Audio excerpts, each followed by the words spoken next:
Hi guys, this is Aparna Dikshit and keep watching Teleboosters.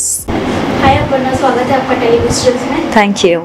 सबसे पहले congratulation आपके new show के लिए। वो तो है अलबेला से, मतलब नया कैरेक्टर, एक अलग कैरेक्टर देखने को मिल रहा है, क्या कुछ कहना चाहिए? डेफिनेटली एक नई जर्नी है और हर नई जर्नी के लिए आप एक्साइटेड होते हो।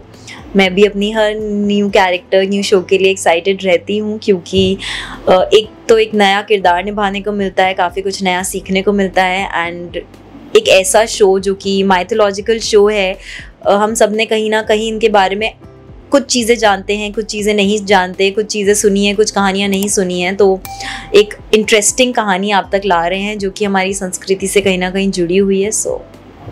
तो बात करें आपके कैरेक्टर की, और जैसे कि आपने बताया कि एक अलग शो, डिफरेंट शो, संस्कृति से जुड़ी है, क्या कुछ डिफरेंस सीखने मिल रहा है और क्या कुछ अलग है आपके मतलब ख्याल से या कैरेक्टर से? आई थिंक अभी तक हमने जितनी बार भी शनि देव से रिलेटेड शोज देखे हैं उसमें हम उनकी बचपन से कहानियाँ देखते हैं। इस शो में हमने ये चीज़ पे फोकस किया है कि वो शनि से एक गॉड, शनि देवता कैसे बने, कैसे उनको ये पद दिया गया कि वो लोगों को उनके कर्मों का फल देंगे।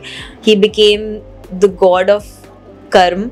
तो ये डिफरेंट है। सेकेंडली अगर मैं अपने कैरेक्टर की बात करूं तो मैं दामिनी हूं, उनकी धर्मपत्नी हूं, उनकी अर्धांगिनी हूं और she is herself a Gandharva princess, goddess of कला है दामिनी। और कैसे वो शनिदेव को बहुत ऑब्वियसली बहुत ज़्यादा समझती हैं, सबके खिलाफ खड़ी रहती हैं अगर रहना पड़े अपने हस्बैंड के सपोर्ट में। उन सपोर्ट से ज़्यादा उनको उनकी सही चीज़ों को सही तरीके से वो बताना चाहती कि शनिदेव से किसी को डरने की या भयदाता जैसे सब बोलते हैं वो सोचने की ज़रूरत नहीं है, क्योंकि वो आपको आपके ही कर्मों का फल देते हैं।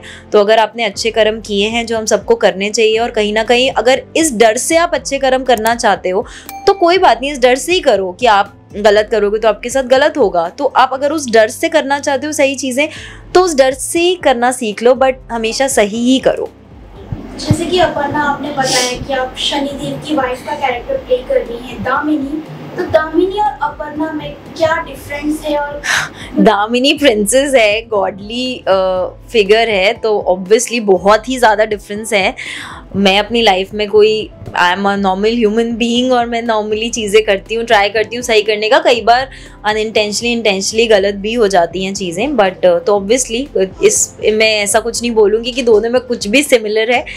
Only thing that I can say is I think Damini बहुत ही सुंदर थी, बहुत ही ब्यूटीफुल थी एंड मे बी वो एक कॉमन चीज़ हो सकती है। तो इसी के साथ बात करते हैं, क्या आपने कभी सोचा है कि आपको कभी मतलब प्रिंसेस बनने का मौका मिल जाए, या फिर कुछ मतलब इमेजिन किया है और शो में डायरेक्ट आप प्रिंसेस बन गई? आई थिंक मैं जिस इंडस्ट्री में हूँ यहाँ की यही सबसे अच्छी चीज़ है कि आप कुछ भी बन सकते हो। आप जो भी फैंटेसी कैरेक्टर्स हैं, जो भी आप सोचते हो, जो भी मतलब आपको वो कैरेक्टर जीने का एटलीस्ट 12 घंटे मौका मिलता है सेट पर।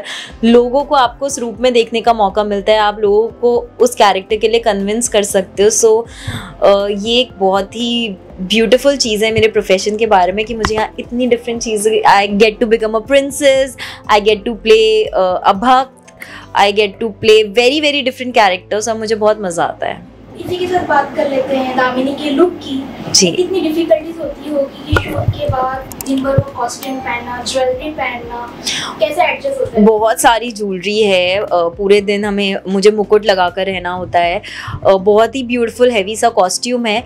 डिफ़िकल्टी से ज़्यादा चैलेंजिंग कहूँगी मैं उस चीज़ को। और डेफिनेटली जब कभी आपकी तबीयत सही नहीं हो, आप थोड़ा लो फील कर रहे हो, या किसी दिन गर्मी ज़्यादा हो, किसी दिन काम ज़्यादा हो, तो वो उस दिन थोड़ा टोल ले लेती है आपकी आपके माइंड पर। बट ओवरऑल अगर मैं बात करूँ तो मैं बहुत इंजॉय करती हूँ और मैं अच्छा लगता है कि आप एक इतनी गॉडली फिगर को आप रिप्रेजेंट कर रहे हो।